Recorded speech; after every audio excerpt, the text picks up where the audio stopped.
प्रिय विद्यार्थियों, नमस्ते।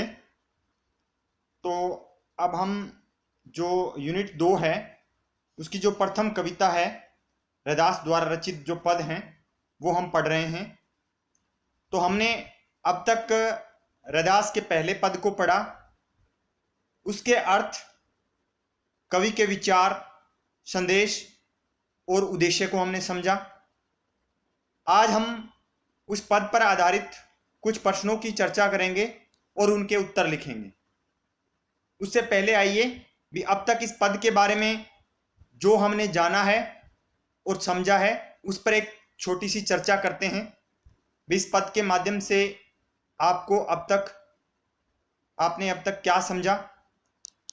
तो इस पहले पद के आधार पर आप इन प्रश्नों के उत्तर बताइए। भी इस पद में भगवान और भगत की तुलना किन किन चीजों के माध्यम से की गई है। तो हमने इस पाठ की व्याख्या के माध्यम से पढ़ा भी जो रैदास हैं वो ईश्वर के लिए तरह तरह की उपमाओं का प्रयोग करते हैं और समय के लिए भी कुछ उपमाओं का प्रयोग करते हैं।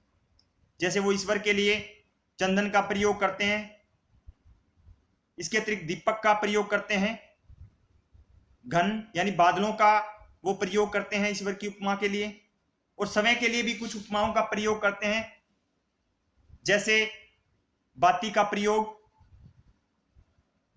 इसके अतिरिक्त पानी का प्रयोग और चकोर नामक पक्षी की तरह वो चकोर नामक पक्षी का जो उपमा है वो भी उन्होंने प्रयोग की। तो ये चीजें हमने, जो आपका पहला पद्यांश है इसमें हमने भी जो भगत और भगवान की तुलना है वो किन किन चीजों से की गई। दूसरा प्रश्न ये उठता है भी इस पद के माध्यम से कवि रैदास क्या कहना चाहते हैं। तो अगर आपने व्याख्या को अच्छी तरह से समझा है तो आप आसानी से इसका उत्तर दे सकते हैं। भी इस पद के माध्यम से जो रैदास हैं उन्होंने अपनी जो भक्ति भावना है, ईश्वर के प्रति जो उनका अनन्य प्रेम है, उसको उन्होंने प्रकट किया है। यानी पहले पद में उन्होंने ईश्वर को स्वामी और समय को उन्होंने दास बताया है और उनके साथ ईश्वर के साथ एक अनन्य संबंध भी उन्होंने तरह तरह की उपमाओं के माध्यम से उन्होंने बताया है। भी किस प्रकार आप अगर मोती हैं तो मैं धागा हूं, आप अगर चंदन है तो मैं पानी हूं। तो इस तरह इन उपमाओं का प्रयोग उन्होंने, यानी इस पद के माध्यम से जो रैदास हैं वो अपनी भक्ति भावना है उसको वो प्रकट कर रहे हैं। तीसरा प्रश्न ये उठता है भी इस पद से जीवन के लिए क्या प्रेरणा मिलती है। तो प्रेरणा यही मिलती है भी हमें क्या है भी ईश्वर के प्रति जो प्रेम है वो किस प्रकार,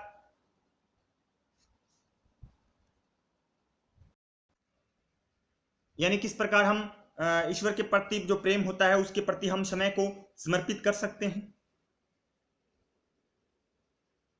इस प्रेरणा को आप अपने जीवन में कैसे लागू करेंगे, ये भी एक प्रश्न उठता है। तो हम भी क्या है भी अपनी भक्ति भावना का परिचय देते हुए ईश्वर के प्रति, तो यानी ईश्वर के प्रति जो अनन्य प्रेम है उसको भी हम भी दर्शाने का प्रयास करेंगे। तो ये जो प्रश्न है वो इस पहले पद के माध्यम या पहले पद के आधार पर हमने समझे। आइए अब हम जो आपकी स्पर्श पुस्तक है उसके जो अभ्यास पर आधारित जो प्रश्न है वो हम आरंभ कर रहे हैं। तो देखिए, निम्नलिखित प्रश्नों के उत्तर आपको 30 से 40 शब्दों में लिखिए। प्रश्न 1.3 कवि समय को धागा क्यों मानते हैं। अब हमने पढ़ा था भी जो रैदास हैं वो मोती तो ईश्वर के लिए उपमा का उपयोग करते हैं, लेकिन धागा समय के लिए उपमा का प्रयोग करते हैं। तो जिस प्रकार हम देखते हैं भी जो मोती है वो उन मोतियों को उस धागे में पिरोए जाने के कारण जो धागा है उसका मान बढ़ जाता है, उसका जो सम्मान है वो बढ़ जाता है। उसी प्रकार क्या है भी अगर हमें ईश्वर की प्राप्ति हो जाए अगर हम साधना कर रहे हैं, हम अपना समर्पण भाव दर्शा रहे हैं, तो क्या है ईश्वर की, अगर हमें ईश्वर का जो प्रेम है वो अगर हमें प्राप्त हो जाए, तो जो भगत हैं, यानी जब भगत का जो मान है या जो सम्मान है वो और अधिक बढ़ जाता है। तो इसलिए कवि ने क्या है भी भगवान की तुलना मोती से और समय की तुलना वो धागे से करते हैं, और समय को उन्होंने उस धागे को क्या है अपने आप के लिए उन्होंने प्रयोग किया है, इसलिए कवि धागा अपने आप को धागा मानते हैं। रैदास ने समय को पानी और प्रभु को चंदन क्यों माना है? अब हमने पढ़ा था, रैदास कहते हैं भी मैं आपकी भक्ति इस तरह करता हूं, ठीक है, भी आप अगर चंदन के पानी के समान चंदन है तो मैं क्या है उसमें सुगंध उत्पन्न, जो चंदन है तो मैं क्या है पानी हूं। भी जिस प्रकार जब चंदन को पानी में डाला जाता है तो पानी में, चंदन के पानी में पड़ने से क्या है जो उसकी सुगंध होती है चंदन की वो उस पानी में समा जाती है। तो इसके माध्यम से वो ये कहना चाहते हैं भी उस चंदन और पानी के समान यदि हम भगवान के नजदीक रहने से क्या है, जो भगत है यानी जो ईश्वर की आराधना करने वाला जो भगत है उसके तन मन में भी जो ईश्वर रूपी भक्ति की जो सुगंध है वो समा जाती है। तो इसलिए कवि ने भगवान की तुलना चंदन और भगत की तुलना पानी से करते हुए समय को उन्होंने पानी कहा है और प्रभु को चंदन माना है। भी आप उस चंदन के समान है जो संपूर्ण पानी में क्या है जो खुशबू उत्पन्न कर देते हैं।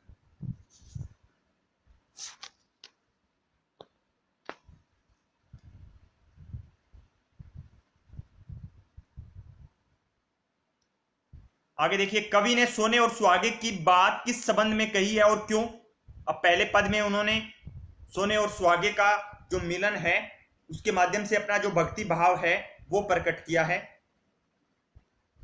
तो कवि ने क्या है जो सोने और सुहागे की बात भगत और भगवान के अटूट प्रेम के संबंध में कही है। भी आपने सुहागे के बारे में सुना होगा, भी सुहागे के कारण क्या है जो सोना है वो और अधिक पवित्र हो जाता है। सुहागा जो कि एक द्रव्य पदार्थ होता है, ठीक है, अगर उसमें क्या है उस द्रव्य पदार्थ में उस सोने को अगर रख दिया जाए तो वो क्या है जो सोना है वो और अधिक चमकने लगता है, आकर्षक हो जाता है।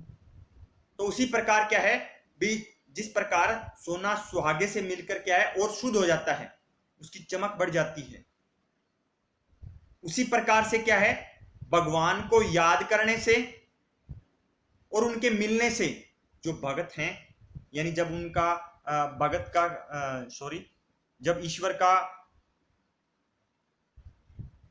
के जब दर्शन हो जाते हैं या ईश्वर का जब सामीप्य जब प्राप्त कर लिया जाता है तो उसके बाद क्या है जो भगत होते हैं वो और अधिक चमक उठता है और शुद्ध हो जाता है। तो इसलिए उन्होंने सोने और सुहागे का संबंध में ये बात कही, सोने और सुहागे का उन्होंने उदाहरण लिया।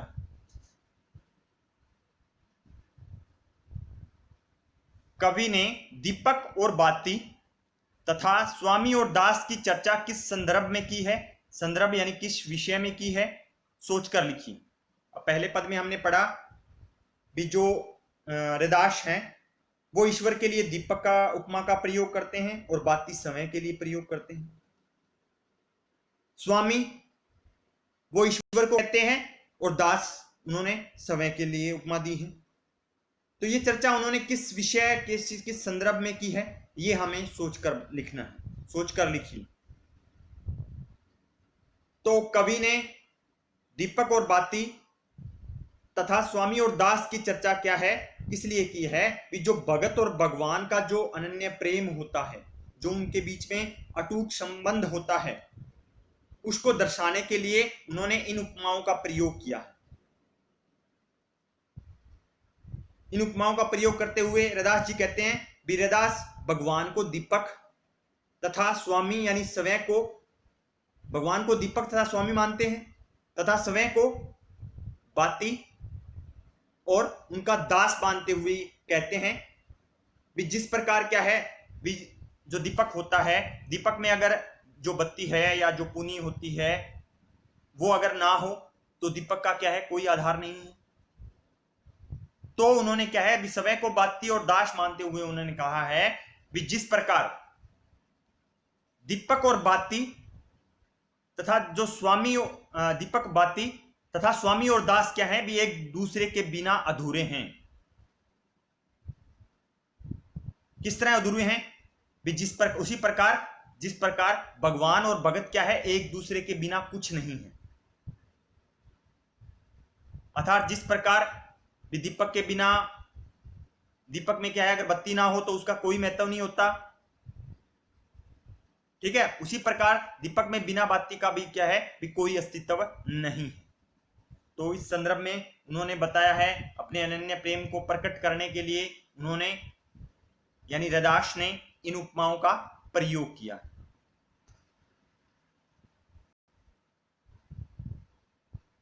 आगे देखिए, कवि रैदास के प्रभु राम कैसे हैं, उनकी विशेषताओं का उदाहरण सहित वर्णन कीजिए। अगर आपने पहला पद पढ़ा है, कुछ दूसरे पद के आधार पर भी हैं, जो रैदास के जो आराध्य देव हैं वो कैसे हैं और उनकी क्या क्या विशेषताएं हैं, हमें उदाहरण सहित बतानी है।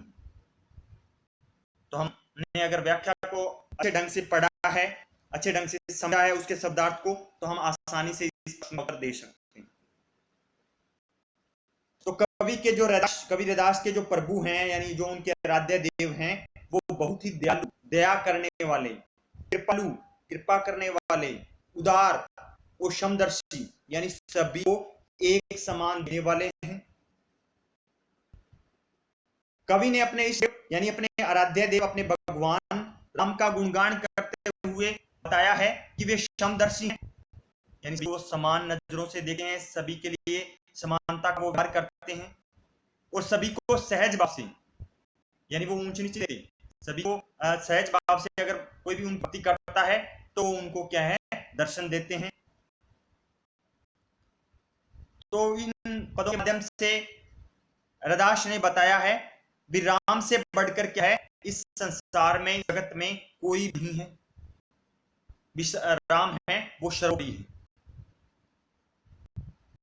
वे नित्य में जन्मे लोगों को समाज में सम्मान देकर उनका उद्धार करने वाले हैं। ये बात दूसरे पद में है भी किस तरह वो कहते हैं भी नीचे कुल वाले जो लोग हैं उनको क्या है, जो भगवान हैं वो बहुत जल्दी दर्शन देते हैं।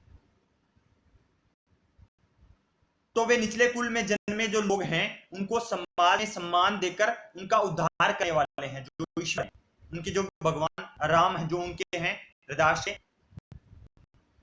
और रैदास के जो प्रभु हैं यानी उनके जो आराध्य देव हैं वो हर कार्य करने में सक्षम है, हर कार्य करने में योग्य है। वे नीच को भी अपनी शक्ति से ऊंचा बना ले हैं, यानी कोई अगर कुल का व्यक्ति है तो वो क्या है, अपनी शक्ति के माध्यम से, अपने प्रभाव के माध्यम से उसको ऊंचा बना देते हैं। और उनकी कृपा अगर किसी भगत पर हो जाए तो क्या है, निम्न में जन्म लेने वाला भी क्या है, जो उच्च कुलीन जैसा जो सम्मान, मान सम्मान, जो इज्जत है, वैभव है, वो प्राप्त कर सकता है। उनके राम सर्वशक्तिमान हैं, शक्तिशाली हैं, गरीबों की पालना करने वाले हैं, गरीबों के पालनहार हैं, उनके पालन पोषण करने वाले हैं। उनकी कृपा से ही क्या है, जो दीनहीन यानी जो गरीब हैं, जो निम्न कुल के जो लोग हैं, उनको वे उच्च प्रदान देकर उन्हें व्यय से मुक्त करते हैं। ऐसा हम इसलिए कहते हैं कि उन्होंने तथाकथित निम्न कुल के जो भगत थे, ये जो भगत आगे जो नाम दिए गए हैं ये निम्न कुल से संबंधित हैं सभी भगत, और इनकी इच्छा को उन्होंने मानकर समाज में ऊंचा स्थान जो उनके राजदेव हैं राम, उन्होंने उन्हें दिलाया है। तो ऐसा हम इसलिए कह सकते हैं कि उन्होंने तथाकथित यानी जो निम्न कुल के जो भगत हैं, जैसे नामदेव हैं, कबीर हैं, त्रिलोचन हैं, एवं सदना है, उनको अपनाकर उन्हें क्या है, समाज में उन्हें ऊंचा स्थान उन्होंने दिलाया था। तो ये उनके आराम की विशेषताएं।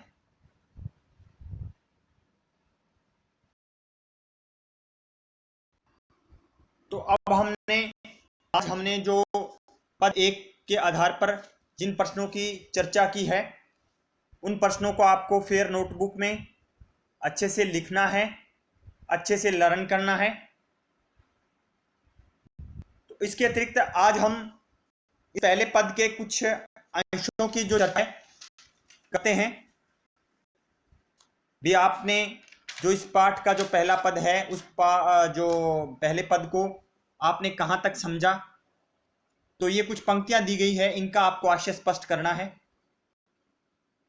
जाकी अंग अंग बात समानी, इस पंक्ति का क्या आशय है ये आपको बताना है। यहां वो जब चंदन और पानी का वो संबंध दर्शा रहे हैं, इस प्रकार जो चंदन होता है वो अगर पानी में मिल जाता है तो वो संपूर्ण पानी में अपनी सुगंध है वो बिखेर देता है। ठीक है, तो उस चंदन और पानी के समान ही क्या है, जो आप जो चंदन रूपी जो सुगंध है वो क्या है, मेरे अंग में समा चुकी है, बस चुकी। तो ये इस पंक्ति है।